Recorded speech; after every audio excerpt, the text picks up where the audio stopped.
નમસ્તે, હું ડૉક્ટર મીનાશા, બાળરોગ નિષ્ણાત, પ્રીનેટલ કોચ અને માસ્ટર ટ્રેનર. તમે માતા બનવાના છો? અભિનંદન. એક ખૂબ જ સારો પીરિયડ છે તમારી જિંદગીનો કે જ્યારે ત્યારે આ સમયે તમારે તમારી સૌથી વધારે કાળજી રાખવાની છે. કારણ કે તમે જ્યારે તમારી કાળજી રાખશો તો 9 મહિના સરળતાથી પસાર થશે, તમને નાની મોટી તકલીફો ઓછી થશે, અંદર બાળકનો વિકાસ પણ ઉત્તમોત્તમ થશે. હા, સારી પ્રેગ્નન્સી માટે સારો આહાર પણ અગત્યનો છે, આરામ પણ અગત્યનો છે, કસરતો અને યોગ પણ અગત્યના છે, નિયમિત ડૉક્ટરી તપાસ પણ અગત્યની છે અને ડૉક્ટરની સલાહ મુજબ દવાઓ ઇન્જેક્શન લેવા પણ જરૂરી છે. આ બધું મળીને જ એક સ્વસ્થ માતૃત્વ માટે તમને તૈયાર કરે છે. તો આ બધામાં એક અગત્યનો ભાગ છે, તે છે યોગ. આપણી સંસ્કૃતિમાં યોગને કહેવાય છે જોડાણ. અને અત્યારે તો તમારી સાથેનું જોડાણ ખૂબ જ સારું જ હશે અને તમારું જોડાણ તમારા બાળક સાથે જેટલું સારું હશે તેટલો બાળકનો વિકાસ પણ સારામાં સારો થશે. એટલે યોગ જે આપણી બહુ જ પ્રાચીન આપણી પદ્ધતિ છે તે પ્રેગ્નન્ટ બહેનો માટે પણ ખૂબ જ ઉપયોગી છે. યોગના 2 ભાગ છે, એક છે આસનો, પછી બીજું છે પ્રાણાયામ. બંને અગત્યના છે. તો આપણે આજે બંને જોઈશું કે કયું યોગ આસન તમે કરી શકો અને કયા પ્રાણાયામ તમને મદદમાં આવી શકે હમણાં અને સુવાવડ વખતે પણ. તો શરૂઆત કરીએ છીએ કે આપણે પહેલું આસન છે તે પર્વતાસન કહેવાય છે. અને જેવી રીતે નામ છે પર્વતાસન એટલે તમારા શરીરનો આકાર, છેલ્લું પોસ્ચર જે પકડશે તે એક જાણે પર્વત જેવું દેખાશે. અને હા, યોગ અને કસરતમાં એક ફેર છે. યોગમાં તમારા મૂવમેન્ટની સાથે તમારે શ્વાસોચ્છ્વાસને જોડવાનો છે. યોગમાં તમારું ધ્યાન ઓફકોર્સ કસરતની જેમ જ ખૂબ જ તમે જે આસન કરો છો તેના ઉપર જ રાખવાનું છે. તો અને યોગની બીજી એક ત્રીજી વાત છે કે જે પોઝિશનમાં તમે જાઓ છો તેનાથી ઉલટી જ પોઝિશનમાં તમારે પાછું આવવાનું છે. જલ્દીમાં કશું જ કરવાનું નથી.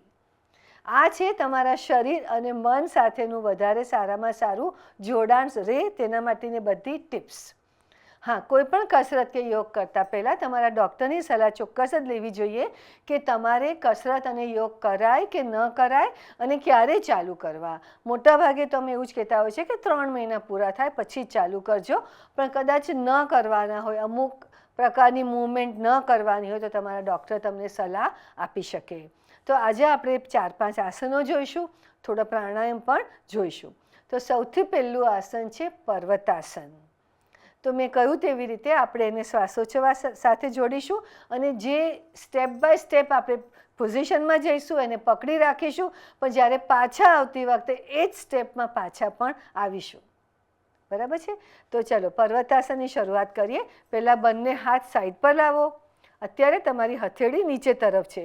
હવે તેને આકાશની તરફ કે ફેરવો અને હવે શ્વાસ લો. ધીમે તમારા બંને હાથ કાનની પાછળ રાખી અને ઉપર લઈ જાઓ અને તેને જોડો. અંગૂઠાને પણ સાથે રાખો.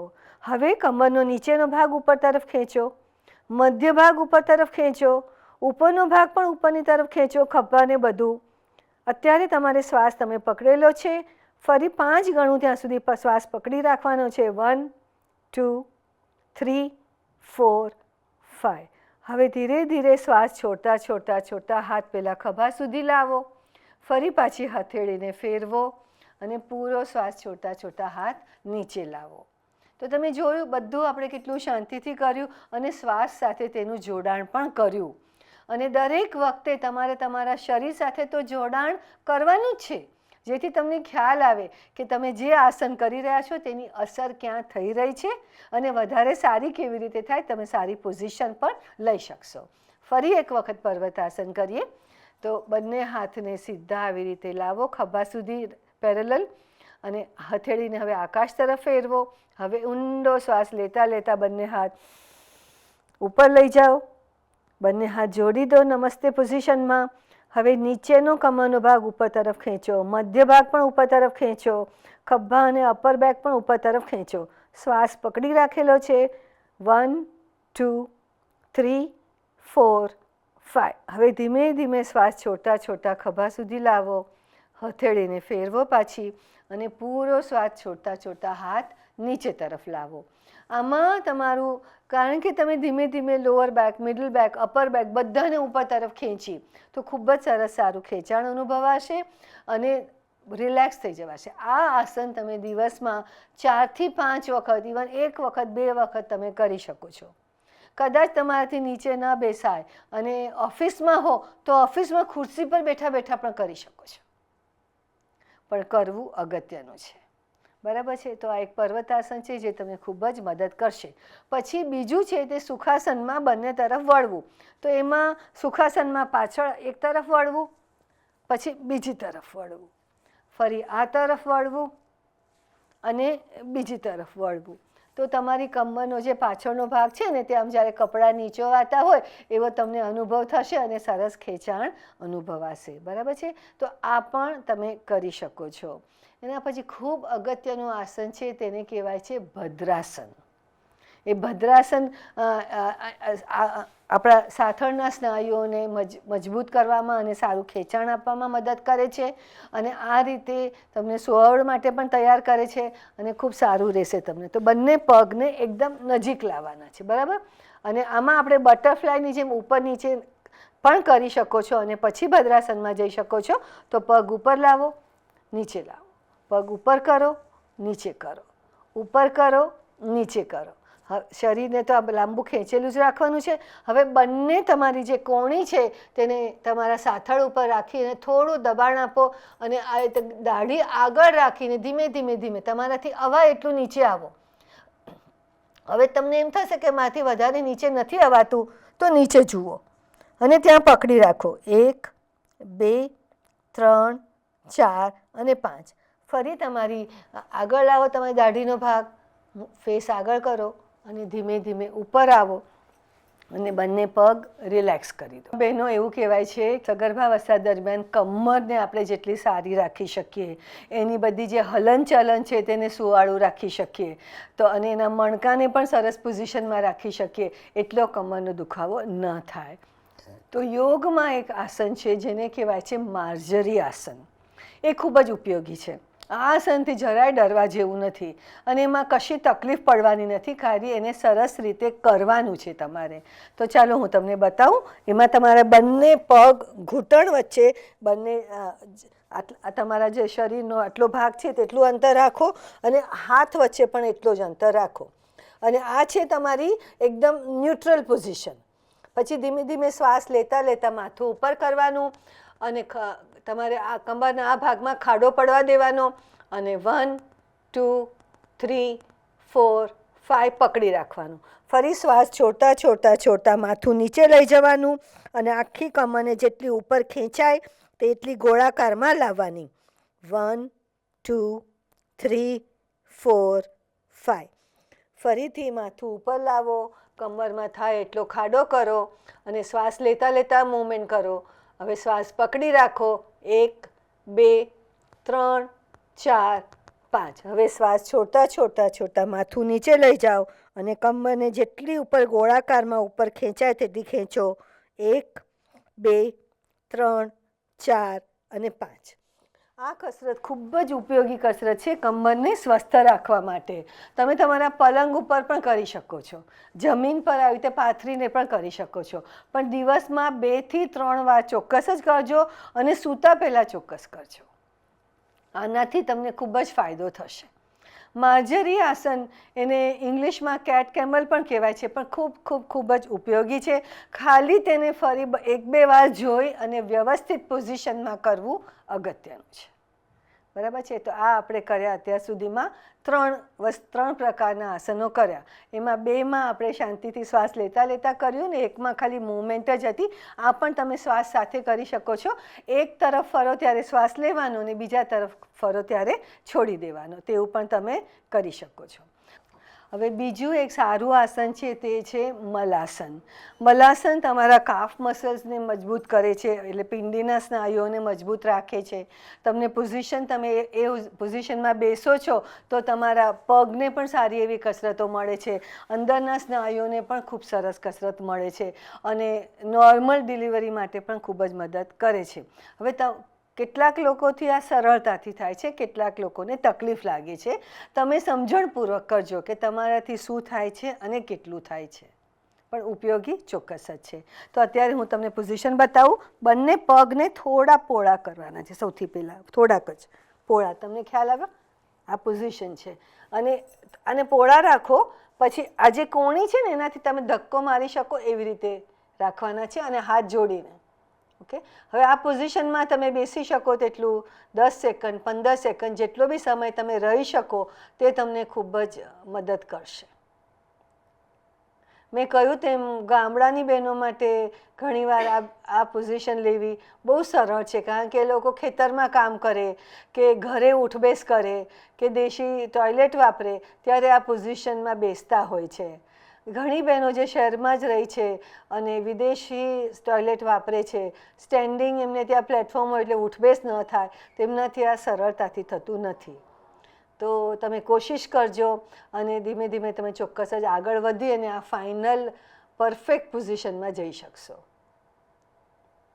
તો તમે કેટલી વાર પકડી રાખો છો તમારા ઉપર છે. અને આ છે મલાસન. મલાસન તમારા આખા પગને ખૂબ સરસ મજબૂત કરે છે અને આ ભાગને, અંદરના ભાગને ખૂબ જ લચીલું પણ કરે છે, જેના હિસાબે જ્યારે સુવાવડ વખતે તમને બહુ સહેલાઈ રહે છે. અંદરના સ્નાયુઓ થોડા રિલેક્સ અને ખેંચાયેલા રહે તો સુવાવડમાં ઘણી સહેલાઈ રહે છે. તો નમસ્તે મિત્રો. હવે આપણે કરીએ છીએ પર્વતાસન પણ ઊભા ઊભા. ઘણીવાર એવું બને કે તમને બેસીને કરવાની 2-3-4 કસરતો ટાઈમ ના હોય, પણ કોઈ પણ એક જ તમારે આસન કરવું છે કે જે તમને કમરને, પગને બધામાં થોડી સારી લાગણી આપે અને થોડો થાક ઓછો કરે, તો તમે પર્વતાસન કરી શકો છો ઊભા ઊભા પણ.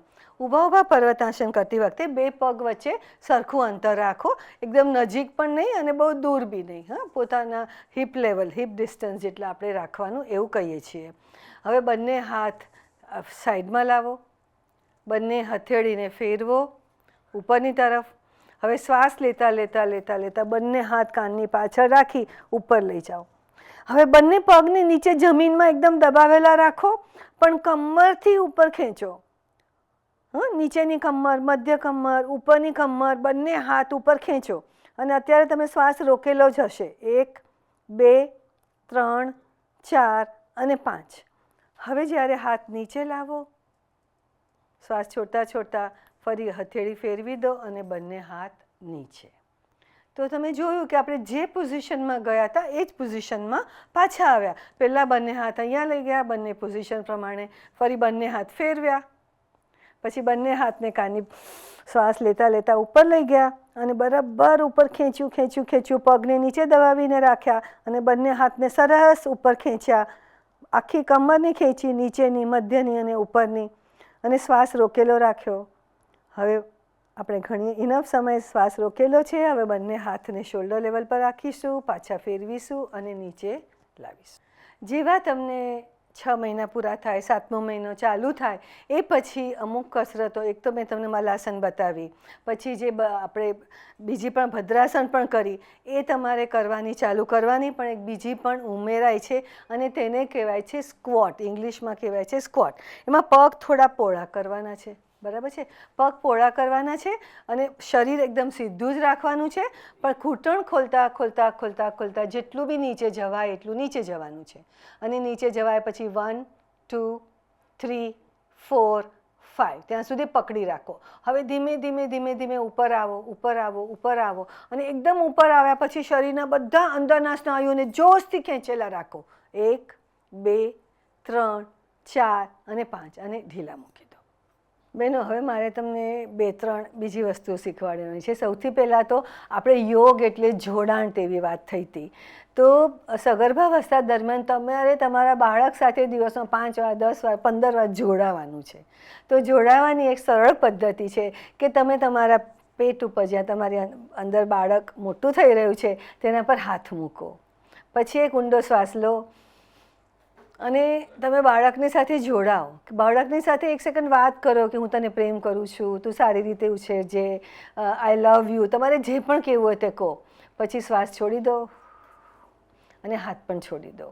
કારણ કે બાળકની સાથે તમે વાત કરવાના છો, પણ તમે શ્વાસની સાથે તેની સાથે જોડશો તો તમને પ્રાણવાયુ પણ વધારે અંદર જાય છે, તમારું ધ્યાન પણ એ તરફ વધારે છે, અને જેવી તમારા 2-3 વાક્યોની વાત પતી જાય તેવી રીતે શ્વાસ છોડી અને હાથ પણ છોડી દો.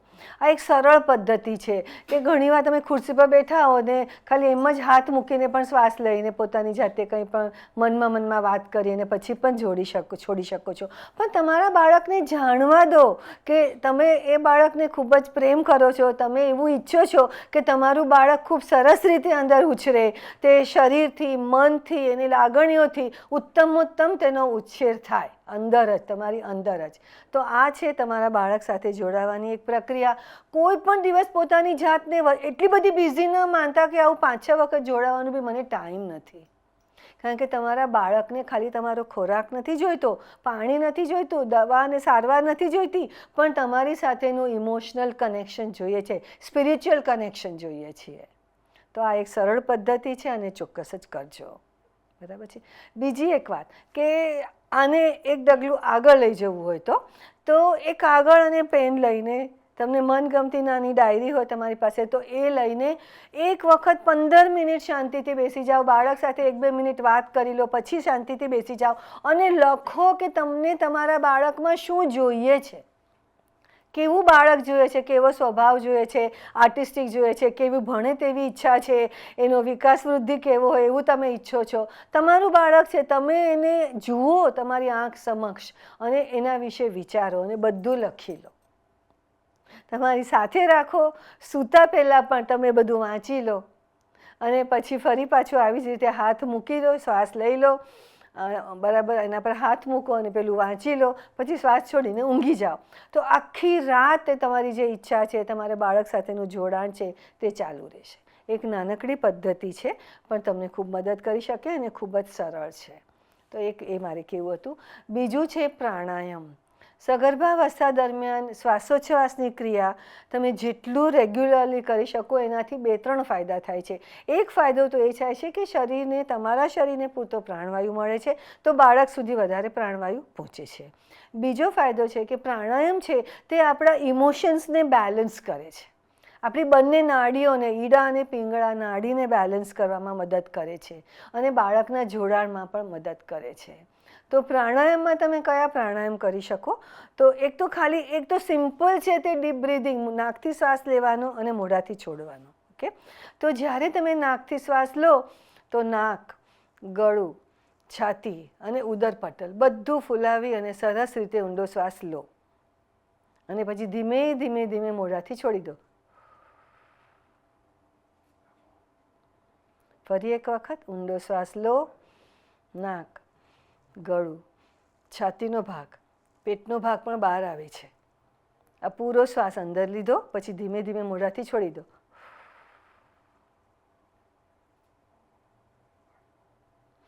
આ એક ઊંડો શ્વાસ લેવો અને છોડવો. આ પણ તમે કલાકમાં 2-3 વખત, 1 કે 2 વખત કરશો અને તો ખૂબ જ ફાયદો થશે અને મન શાંત થશે, તમારા ઇમોશન બેલેન્સ રહેશે અને જેટલા તમારા અંદર સ્ટીરોઇડલ હોર્મોનલ ઓછા ઉત્પન્ન થશે તણાવના હિસાબે.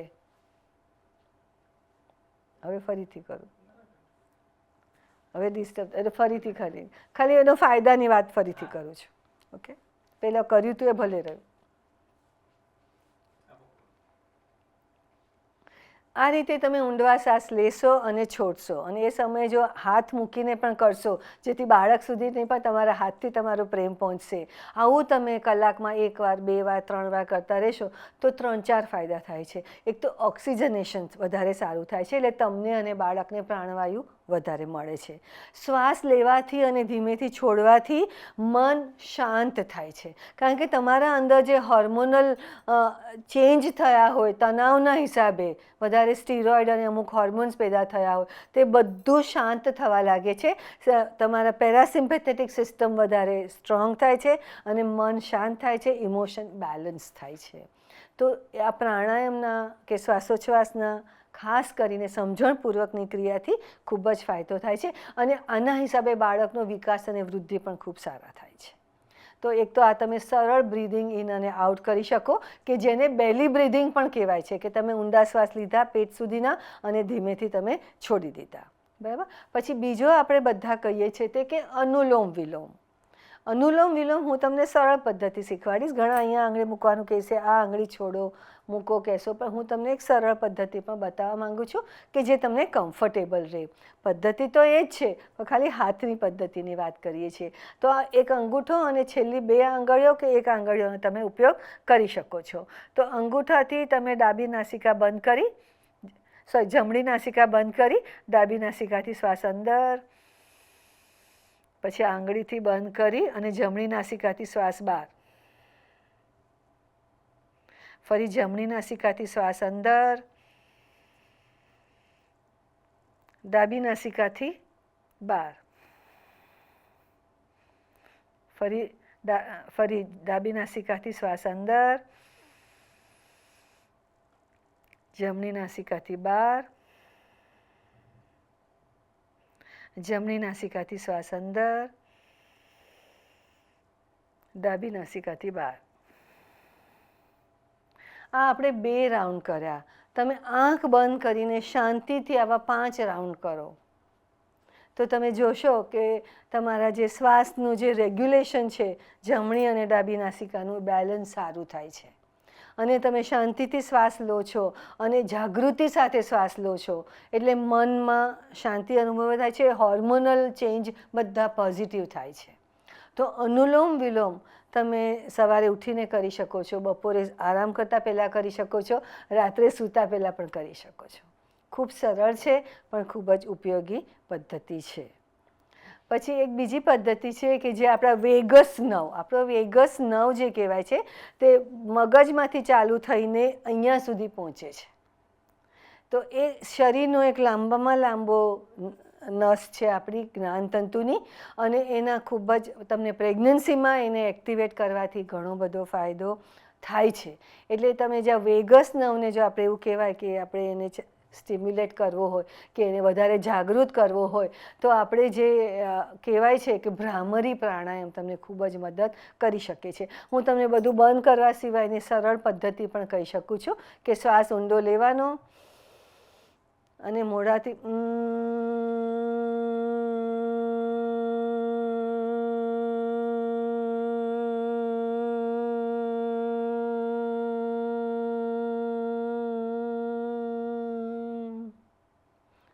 ફરીથી શ્વાસ અંદર,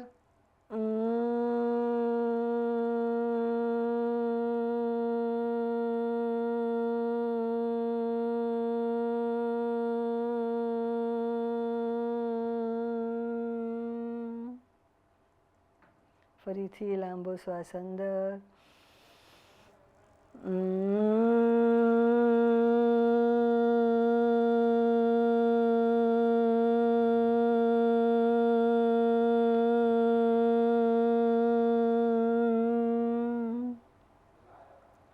આ જે મનો અવાજ છે જે અંદર સુધી પહોંચે છે, આપણા નાક અને ગળાથી થઈને આપણા બ્રેઇન સુધી બહુ પાવરફુલી પહોંચે છે, તે ખૂબ જ ઉપયોગી છે. તો આ જે તમારે ભ્રામરી પ્રાણાયામ છે એ પણ તમે દિવસમાં જો 2 વખત કરી શકો, 3 વખત, 5 વખત, 7 વખત તમારાથી થાય એટલું. ઘણાને ગમે તો તમે આ 2 આંગળી કાનમાં નાખીને પણ તમારી ભ્રામરી કરી શકો છો. જુદી જુદી પદ્ધતિ છે, મેં તમને સિમ્પલ કહી. પછી તમે આ કરીને પણ કરી શકો છો, આ બધા બંધ કરીને પણ કરતા હોય છે, પણ તમારાથી જે સરળતાથી થાય એ હું અહીંયા બતાવું છું, જેથી તમે સહેલાઈથી કરી શકો. મનમાં એવું ન થાય કે અમે બરાબર કર્યું કે નહીં, તમે બરાબર જ કરી શકશો. તો આ બધા પ્રાણાયામ તમને ખૂબ મદદ કરશે. અને છેલ્લે એક અગત્યની વાત કરવી છે કે જેટલો તમે લાંબો સમય શ્વાસ રોકી શકશો એટલો તમે જ્યારે તમે સુવાવડના સમય જ્યારે તમારે બાળકને જોર કરીને બહાર ધકેલવાનું છે એ સમયે તમને જે લાંબો શ્વાસ રાખવાની તમારી ક્ષમતા છે તે તમને મદદ કરશે. તો તમારી ક્ષમતા વધારવા માટેનું એક ખાસ કરીને બ્રીધિંગ છે તે હું તમને છેલ્લે બતાવી દઉં, અને એ તમે 5મા મહિનાથી પણ જો ચાલુ કરશો અને પહેલાં તમે શરૂ કરશો ને તો માંડ 10 સેકન્ડ 15 સેકન્ડ રોકાય છે એવું તમને થશે, પણ પછી તમે પહેલાંથી રોજ દિવસમાં 3 વાર 4 વાર પ્રેક્ટિસ કરશો, એટલે એક સાથે બી કરવાની જરૂર નહીં, 2 વખત સવારે 2 વખત સાંજે બી કરી શકશો, તો તમારું 9 મહિના થતાં સુધીમાં તો તમે આરામથી 30 સેકન્ડ 35 સેકન્ડ 40 સેકન્ડ સુધી તમે શ્વાસ રોકી શકશો. તો હવે આપણે ખાલી બતાવું છું કે તમારે શું કરવાનું છે. હા, એના માટે તમારે એક ઘડિયાળ જોઈશે, સેકન્ડવાળો કાંટો હોય તો વધારે સારું. તમે મોબાઈલનો ઉપયોગ કરીને તમે સ્ટોપવોચ વાપરી શકો તો એનાથી પણ તમને ખબર તરત જ પડી જાય છે. અને નહીં તો કોઈ પણ ક્લોક હોય એમાં તમે સેકન્ડનો કાંટો જોઈ લો કે મેં જ્યારે શ્વાસ રોક્યો ત્યારે કેટલી સેકન્ડ થઈ અને જ્યારે તમે શ્વાસ છોડી દો છો ત્યારે કેટલા સુધી પહોંચી, એ રીતે પણ તમે સમજી શકો છો. તમારી રીતે તમે આનો ઉપયોગ કરી શકો છો. બરાબર? તો આમાં કરવાનું છે શું? એક ઊંડો શ્વાસ લો, પૂરેપૂરો બહાર છોડી દો ફૂંક મારીને. ફરી એકદમ ઊંડો શ્વાસ લો અને પકડી રાખો. શરીર ઢીલું મૂકી દો અને શ્વાસ પકડી રાખો. સમય નોંધ કરી લો. ચલો આપણે સમજી લઈએ કે અત્યારે મને ઓલરેડી મેં 35 સેકન્ડ સુધી રોકેલો છે અને હવે મારાથી નહીં રોકાય તો ધીમેથી છોડી દેવાનો. તો તમને પોતાની ખ્યાલ આવશે કે પહેલાં મારો 10 સેકન્ડ રહેતો હતો, હવે 12 તો થયો જ છે, ના હું હમણાં પ્રેક્ટિસ કરું છું તો 20 સુધી પણ પહોંચીશું. એટલે આપણો કોન્ફિડન્સ લેવલ વધે છે. આપણે શ્વાસ લાંબો સમય રોકી શકીએ તો બાળ જન્મ વખતે જ્યારે તમને ડૉક્ટર કહેશે કે બેન બરાબર જોર કરીને ધક્કો માર, ધકેલ, બાળકને બહાર ધકેલ, એવું તમને કહેશે ત્યારે તમે પહેલાં શ્વાસ લેવાનો, પૂરો છોડી દેવાનો, પછી લેવાનો અને પછી બરાબર તમે લાંબો સમય શ્વાસ રોકી અને સરસ રીતે બાળકને જન્મ આપી શકશો. તો આ નાની નાની ઘણી બધી બાબતો આપણે જોઈ છે આ યોગ અને પ્રાણાયામના સેશનમાં. ઈચ્છા રાખું છું કે તમને ખૂબ જ ગમી હશે અને તમે તેનો ઉપયોગ કરશો. તમે ચોક્કસ જ કરી શકો છો. કોઈ દિવસ એવું નહીં વિચારવાનું કે મને ટાઈમ નથી.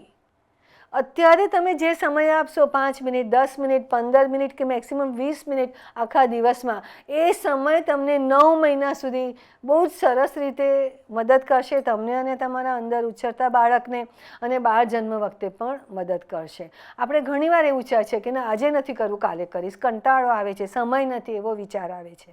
પણ અત્યારે ફક્ત તમારે તમારું નથી વિચારવાનું, અંદર તમારી અંદર જે બાળક ઉછરી રહ્યું છે તેનો પણ વિચાર કરવાનો છે. તો ચોક્કસ જ આનો ઉપયોગ કરજો અને જો તેનો લાભ થાય તો તેના વાઇબ્રેશન, તેની વાતો અમારા સુધી ચોક્કસ જ પહોંચી જશે. Thank you so much. મારા તરફથી ખૂબ જ શુભેચ્છા કે તમારા 9 મહિના સરસ જાય, તમારી સુવાવડ સરસ જાય અને તમે તમારા બાળક સાથે ખૂબ જ આનંદ અનુભવો.